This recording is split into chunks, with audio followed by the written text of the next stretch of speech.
Assalamualaikum warahmatullahi wabarakatuh. Ketemu lagi dengan channel kami, Si Firman. Oke, pada kesempatan kali ini saya akan jelaskan di sini ternyata ada pedoman pemenuhan hak bersyarat narapidana dalam masa peralihan. Nah, di situ dijelaskan ya di video saya sebelumnya tentang Undang-Undang Pemasyarakatan. Di situ jelaskan ada masa peralihan. Nah, apa yang dilakukan dalam masa peralihan untuk melaksanakan Undang-Undang Nomor 22 Tahun 2022 tentang pemasyarakatan tersebut. Nah, itu ternyata ada pedomannya. Saya baru dapat kemarin ya, lalu saya pelajari dan akhirnya bisa buat konten ini. Ya, kita pelajari bersama ya. Di sini saya tidak akan menambah-nambahi, jadi ini langsung di intinya ya. Mungkin akan terlihat saya baca koran lah ya. Jadi kalian yang ingin mempelajari juga bisa langsung baca saja, tidak perlu mendengarkan dari saya.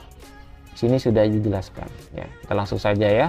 Untuk latar belakangnya ini ya, instruksi Menteri Hukum dan Hak Asasi Manusia ya, ada instruksi tentang pelaksanaan Undang-Undang Nomor 22 Tahun 2022.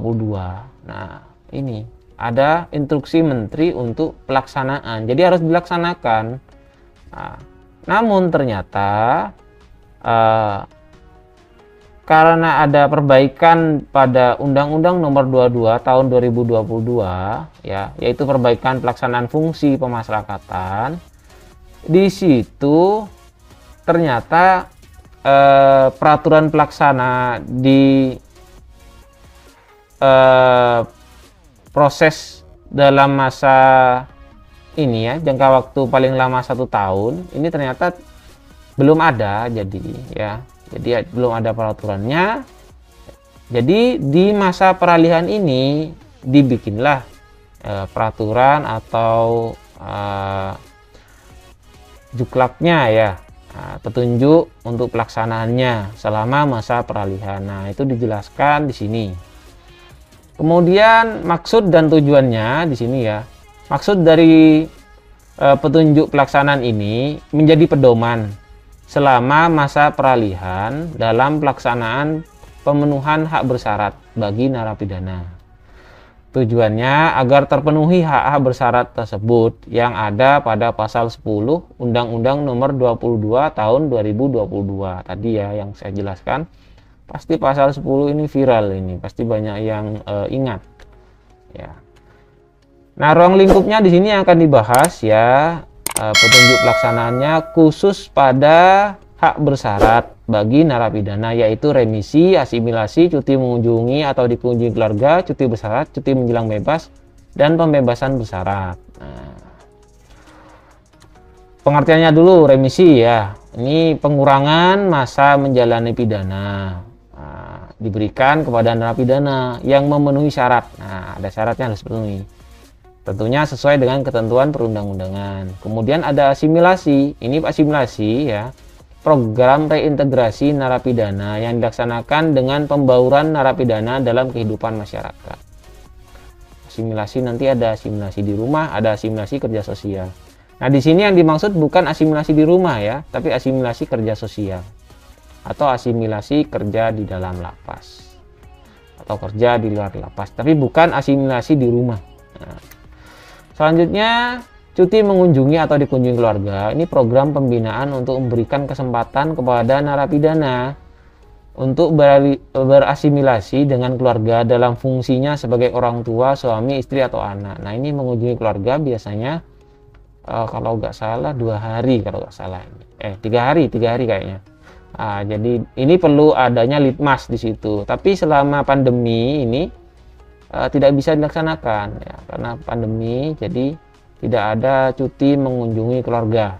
Untuk cuti dikunjungi keluarga saya kurang paham, ini sepertinya baru, karena memang dari dari peraturan atau Permenkumham sebelumnya ini saya belum menemukan cuti dikunjungi keluarga ini saya belum menemukan. Tapi kalau cuti mengunjungi keluarga ada, namun di masa pandemi ini tidak dilaksanakan. Cuti bersyarat adalah proses pembinaan narapidana yang dijatuhi pidana singkat di luar lapas. Nah, jadi cuti bersyarat ini pembinaan narapidana jatuhi pidana singkat, maksudnya di bawah 1 tahun 6 bulan. 1 tahun 6 bulan masih masuk PB, tapi kalau udah lebih dari 1 tahun 6 bulan, lebih sehari saja termasuk PB seperti itu. Dan ini minimal harus menjalani pidana 6 bulan. Misal pidana 8 bulan ya harus menjalani minimal 6 bulan dulu. Tapi kalau ingin bebas tetap harus ada SK. Kalau tidak ada SK tidak bisa bebas ya. Selanjutnya, cuti menjelang bebas adalah proses pembinaan narapidana yang memiliki sisa masa pidana pendek untuk berintegrasi dengan keluarga, masyarakat, dan luar lapas. Nah, sisa masa pidana pendek ini maksudnya sebesar remisi terakhir. Jadi misal remisi terakhirnya untuk tahun 2022 dapat total 3, karena 1 di Lebaran, 2 di Agustus, jadi total 3. Jadi maksimalnya sisa 3 bulan terakhir. Kalau ada SK maka bisa melaksanakan cuti menjelang bebas seperti itu. Nah, pembebasan bersyarat ini proses pembinaan narapidana di luar lapas untuk mengintegrasikan dengan keluarga dan masyarakat. Nah, di sini karena tidak membahas masalah sisa ya, bisa saja sisanya banyak. Misal pembunuhan ya, pidananya 9 tahun. Nah, 9 tahun 2/3-nya 6 tahun. Jadi setelah 6 tahun itu paling cepatnya bebas. Itu belum dikurangi remisi ya, dan ditambah subsidiar. Jadi paling untungnya dia bisa melaksanakan cukup 6 tahun, sisa 3 tahun dilaksanakan di luar. Tentunya kalau PB ini ditambah dengan percobaan 1 tahun ya. Nah, sekarang ketentuan umum ya. Jenis hak yang diberikan adalah hak bersyarat narapidana sesuai dengan pasal 10. Jadi pedomannya pasal 10 ya. Jika saya di sini ada kesalahan penulisan ya, intinya rujukannya pada pasal 10 ya. Yaitu tentang remisi, asimilasi, cuti mengunjungi dan dikunjungi keluarga, cuti bersyarat, cuti menjelang bebas, dan pembebasan bersyarat. Nah, ini ya. Ketentuan umum ini yang akan dibahas nanti. Kemudian hak bersyaratnya itu tanpa terkecuali diberikan kepada narapidana yang telah memenuhi syarat tertentu. Nah, tanpa terkecuali adalah berlaku sama bagi narapidana untuk mendapatkan haknya dan tidak mendasarkan pada tindak pidana yang telah dilakukan, kecuali dicabut berdasarkan putusan pengadilan. Jadi ketika dicabut berdasarkan putusan pengadilan nggak bisa dapat ini ya. Tapi itu jarang ya sepertinya terjadi. Kemudian ketentuan syarat tersebut ya, maksudnya yang pertama harus berkelakuan baik, aktif mengikuti program pembinaan, telah menunjukkan penurunan tingkat risiko. Nah, untuk yang PB itu 9 bulan berkelakuan baik ya minimal ya. Sedangkan untuk yang CB 6 bulan berkelakuan baik. Nah, ini catatan yang perlu diingat ya, sama seperti video saya yang sebelumnya tentang sosialisasi Undang-Undang Pemasyarakatan ya nomor 22 tahun 2022, bahwa pemberian hak ini ya tidak berlaku bagi narapidana yang pidana penjara seumur hidup dan terpidana mati. Namun biasanya pidana penjara seumur hidup ini bisa nanti berubah menjadi pidana sementara atau maksimal 20 tahun seperti itu. Sekarang pemberian remisi dilaksanakan sesuai pasal 10 Undang-Undang nomor 22 tahun 2022 tentang pemasyarakatan ya. Syaratnya ini masih menggunakan syarat dari Permenkumham nomor 3 tahun 2018 di pasal 5. Ini sudah ini tidak ada perbaikan kayaknya, sama seperti yang sebelumnya. Jadi di Permenkumham nomor 7 tahun 2022 itu isinya sama ya untuk pasal 5 ini tentang pemberian remisi. Nah, jadi ambil yang pasal 5 dari Permenkumham nomor 3 tahun 2018 ini sama saja, tidak perlu buka di Permenkumham nomor 7. Kemudian untuk kelengkapan dokumennya, nah untuk dokumennya karena ada revisi di situ, jadi ikuti yang pasal 7 Permenkumham nomor 7 tahun 2022. Sedangkan syaratnya di situ ya, sama menunjukkan turunan tingkat risiko sesuai pasal 10 ayat 2 huruf C Undang-Undang Nomor 22 Tahun 2022. Buktinya adalah hasil asesmen. Nah, hasil asesmen ini yang bikin dari PK Bapas. Tindak pidana terorisme. Nah, ini bagi narapidana tindak pidana terorisme, warga Indonesia tetap dipersyaratkan mengikuti program deradikalisasi dan menyatakan ikrar setia kepada NKRI. Ini sama ya, ada di Permen Kumham nomor 7 tahun 2022. Kemudian untuk yang warga negara asing ini juga tetap sama. Syaratnya harus mengikuti program deradikalisasi dan menyatakan tidak akan mengulangi perbuatan tindak pidana terorisme tersebut. Sama, ini ada di Permen Kumham nomor 7 tahun 2022. Kemudian untuk kelengkapan dokumen ini sama ya, tetap dari Permen Kumham nomor 7 tahun 2022. Itu ada di pasal 7. Ya, jadi surat keterangan telah mengikuti program deradikalisasi dan dinyatakan ikrar setia kepada NKRI. Itu untuk warga negara Indonesia. Untuk yang warga asing, surat pernyataan tidak akan mengulangi perbuatan tindak pidana terorisme. Nah, seperti itu. Nah, sekarang yang tindak pidana korupsi atau tipikor. Nah, ini yang banyak nanya di channel saya. Bagi narapidana tindak pidana korupsi tidak dipersyaratkan untuk membayar lunas denda dan atau uang pengganti.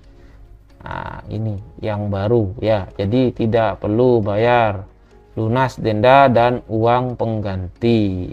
Namun ini belum bisa dilaksanakan untuk saat ini. Karena berdasarkan aplikasi SDP belum ada pilihan berdasarkan Undang-Undang Nomor 22 Tahun 2022. Masih merujuk pada Permen Kumham Nomor 7 Tahun 2022. Jadi kalau memang ada pertanyaan ini silahkan ya pahami sendiri. Belum bisa karena belum ada update di aplikasi SDP. Nanti kalau sudah ada ini harusnya sudah bisa ya sesuai dengan petunjuk pelaksanaan di masa peralihan ini. Ingat ya, ini hanya di masa peralihan. Nanti ketika sudah selesai masa peralihan, sudah ada peraturan resminya, mungkin saja ini tidak akan berlaku. Dilihat saja nanti update-nya ya. Selanjutnya remisi kemanusiaan. Nah, ini remisi kemanusiaan dulu kan diatur ada di situ. Silahkan dipelajari di remisi lainnya di video saya sebelumnya ya.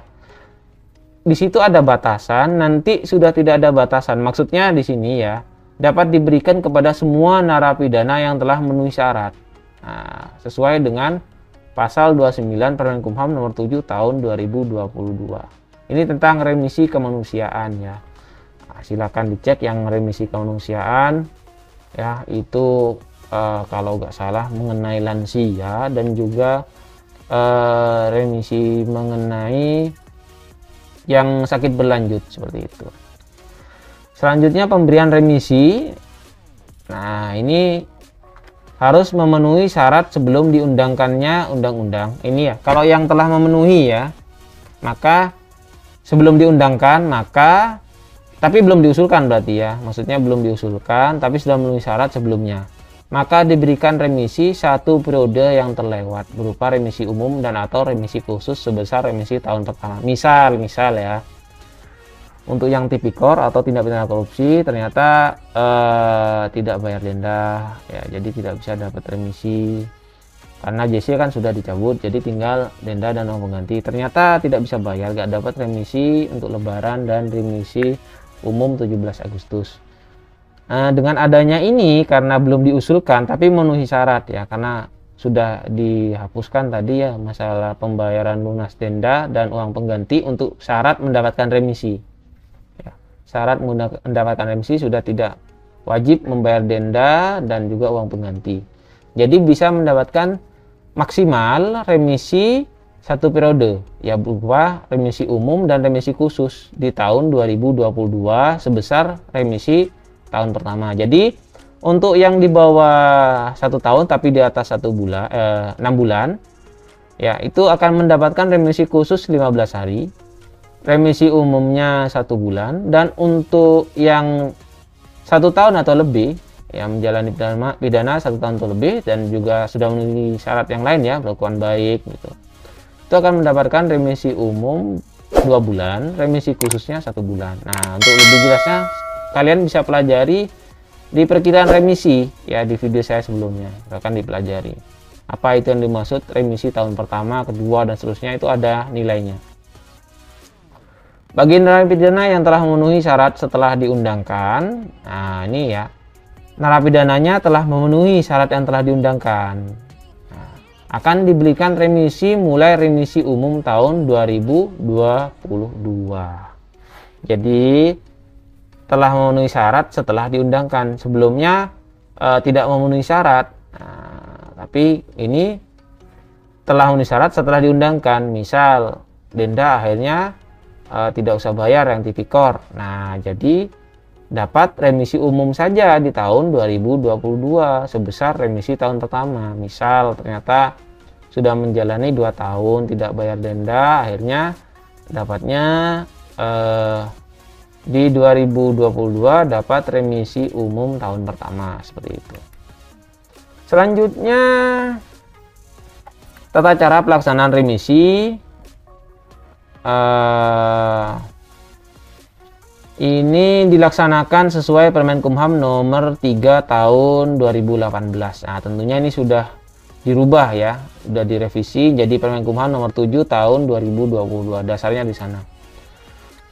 Selanjutnya, pemberian asimilasi dilaksanakan sesuai pasal 10.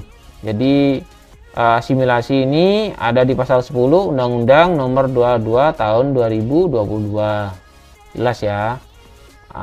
Untuk syaratnya pasal 44 Permenkumham nomor 3 tahun 2018. Kelengkapan dokumennya berdasarkan Permenkumham nomor 7 tahun 2022 karena ada revisi. Untuk yang teroris ini sama seperti remisi ya, tetap dipersyaratkan ikrar ya, NKRI. Ini dasarnya Permenkumham nomor 7 tahun 2022. Kemudian pemberian asimilasi untuk tipikor ini ya, atau PP 99 atau yang diwajibkan bayar denda lah di situ. Jadi tidak dipersyaratkan lagi untuk membayar lunas denda dan atau uang pengganti untuk mendapatkan asimilasi kerja luar misalnya, atau asimilasi kerja sosial di dalam lapas seperti itu. Biasanya yang paling banyak asimilasi kerja luar ini. Jadi semua narapidana tetap diberikan asimilasi tanpa harus melampirkan surat keterangan membayar lunas denda dan atau uang pengganti sesuai dengan putusan peradilan. Jadi yang penting berkelakuan baik. Misal untuk asimilasi ini sudah menjalani minimal separuh dari masa pidana, itu bisa diajukan untuk asimilasi kerja sosial ya, di dalam lapas atau di luar lapas. Selanjutnya, pemberian asimilasi bagi narapidana ini dasarnya tetap Permenkumham nomor 7 tahun 2022 ya, tapi akhirnya ini tidak berlaku ya. Jadi pemberian asimilasi ini dilaksanakan berdasarkan pasal 44 Permenkumham nomor 3 tahun 2018. Selanjutnya, pemberian asimilasi ini ya ada di pasal 66 ya, Permenkumham nomor 7 tahun 2022. Bagi narapidana tindak pidana tertentu tidak berlaku. Jadi ini termasuk PP 99 kalau nggak salah ini. Jadi tidak berlaku. Jadi semua itu bisa asimilasi dalam bentuk kerja sosial pada lembaga sosial dapat dilaksanakan untuk seluruh narapidana semua ya, tidak ada batasan, jadi tanpa terkecuali ya, seperti itu. Tata cara dan pelaksanaan asimilasi dilaksanakan sesuai dengan Permenkumham nomor 7 tahun 2022. Jadi dasarnya pelaksanaan tetap Permenkumham nomor 7 tahun 2022. Selanjutnya cuti mengunjungi atau dikunjungi keluarga ini ya. Untuk cuti mengunjungi keluarga itu ada ya, jadi dilaksanakan sesuai dengan pasal 10. Nah, sama ya, syarat tertentunya itu ada di Permenkumham nomor 3 tahun 2018.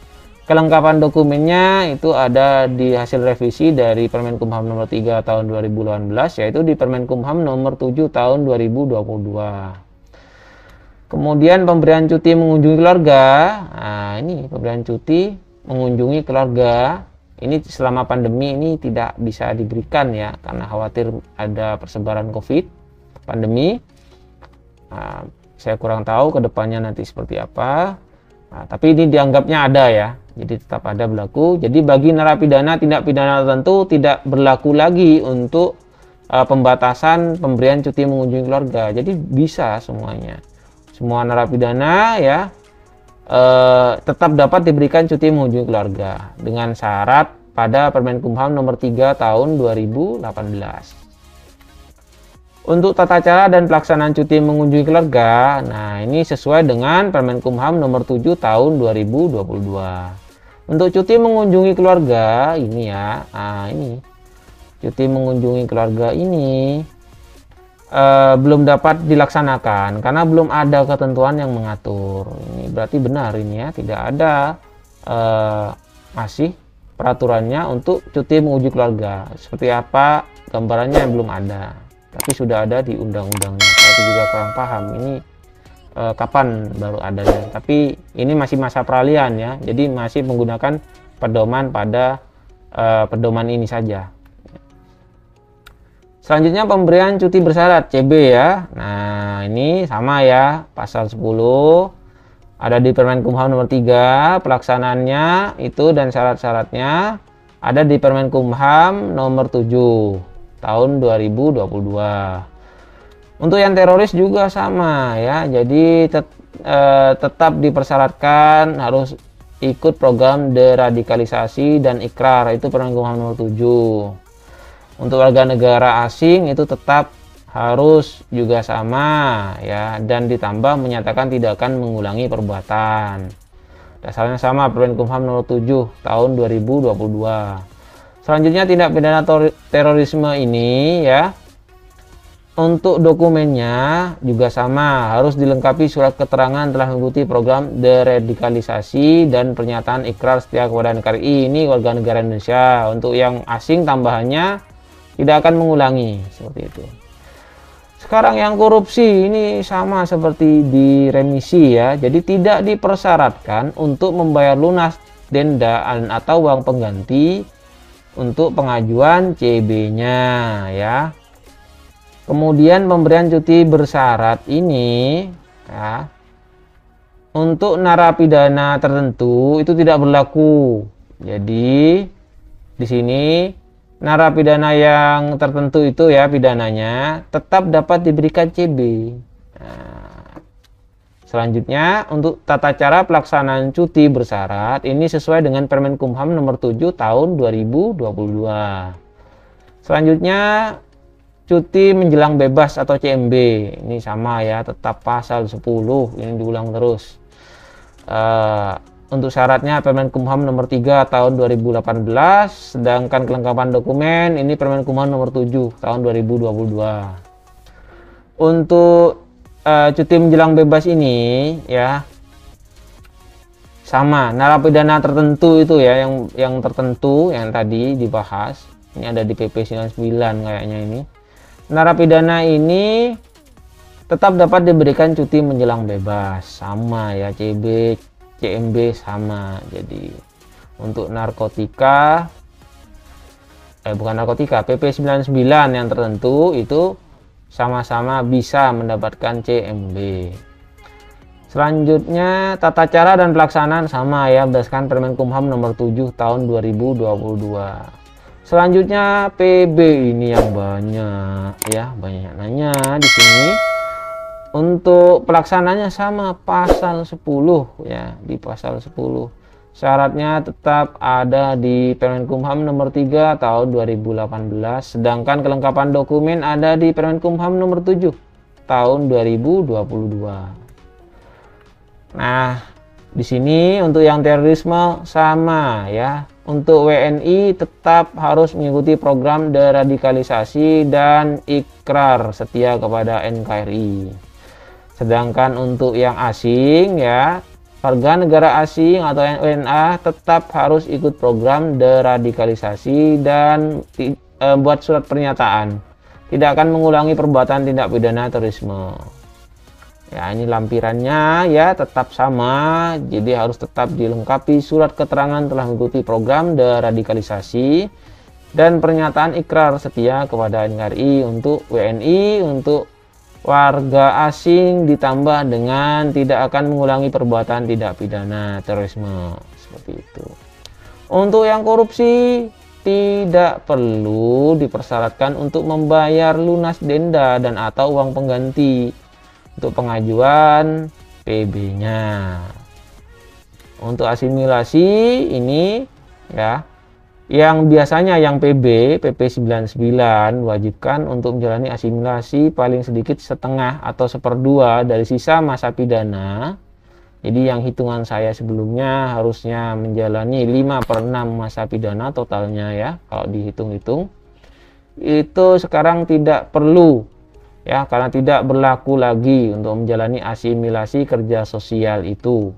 Jadi hitungannya sama seperti pidana umum, cukup paling sedikit menjalani 2/3 masa pidana, seperti itu. Kemudian tata cara pelaksanaan itu dasarnya Permenkumham nomor 7 tahun 2022. Untuk petunjuk pelaksanaan ya,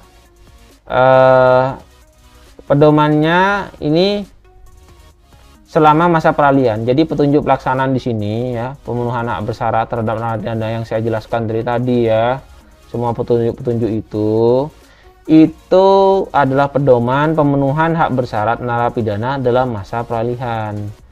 Jika masa peralihan ini sudah selesai, mungkin nanti ada peraturannya atau undang-undangnya yang membahas lebih detail.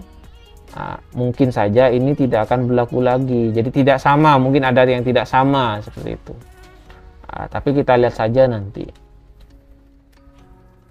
Mungkin itu saja penjelasan saya tentang pedoman pemenuhan hak bersyarat narapidana dalam masa peralihan. Nah, di sini yang perlu diingat, untuk tipikor sudah tidak dipersyaratkan lagi untuk membayar denda dan uang pengganti untuk mendapatkan remisi. Kemudian PB, CB, CMB, dan asimilasi kerja luar atau kerja di dalam lapas. Sudah tidak perlu lagi bayar denda. Namun di situ mungkin akan berbeda untuk yang mau jadi pemuka atau tamping ya. Nah, di situ beda lagi. Saya kurang tahu apakah nanti sama-sama dihapus untuk dendanya. Kemudian untuk yang teroris ya, ternyata tetap sama, harus ada pernah ikut program deradikalisasi dan juga ikrar setia pada NKRI, warga negara Indonesia untuk asing, tambah surat pernyataan tidak akan mengulangi lagi kegiatan atau tindakan terorisme itu. Cuman untuk PP 99 ini sekarang yang diuntungkan sudah tidak perlu menjalani asimilasi kerja sosial lagi. Nah, di situ cukup menjalani 2/3 masa pidana. Itu berdasarkan pedoman pemenuhan hak bersyarat narapidana dalam masa peralihan. Namun sampai saat ini belum bisa dilaksanakan karena aplikasinya masih berdasarkan pada Permenkumham nomor 7 tahun 2022. Silahkan ditunggu saja, kalau memang sudah bisa, harusnya bisa sesuai dengan pedoman pemenuhan hak bersyarat narapidana dalam masa peralihan ini ya. Jadi mungkin itu saja ya. Oh iya, yang asimilasi nanti nggak usah jalani asimilasi di dalam lapas lagi. Kemungkinan besar ya, ini cuma prediksi. Saya tidak mau menyatakan kepastian. Jadi yang sudah ada SK PB-nya untuk PP 99 ya, entah itu tipikor, narkotika, atau teroris, atau kejahatan lainnya yang terorganisir lainnya ya, itu nanti perlu revisi SK. Jadi SK-nya direvisi untuk dirubah untuk tanggal pelaksanaan PB-nya. Kemungkinan nanti saya buatkan video contoh-contoh bagaimana ketika pidananya lewat atau kurang ya, berdasarkan pada pedoman pemenuhan hak bersyarat narapidana dalam masa peralihan ini. Mungkin itu saja penjelasan dari saya ya. Jika ada yang ingin tanyakan di kolom komentar di bawah ini yang berhubungan sama ini ya, jangan yang lain biar lebih konsentrasi, jadi saya lebih enak. Kemudian jika kalian menyukai video ini, jangan lupa di like dan subscribe ya. Terima kasih. Wassalamualaikum warahmatullahi wabarakatuh.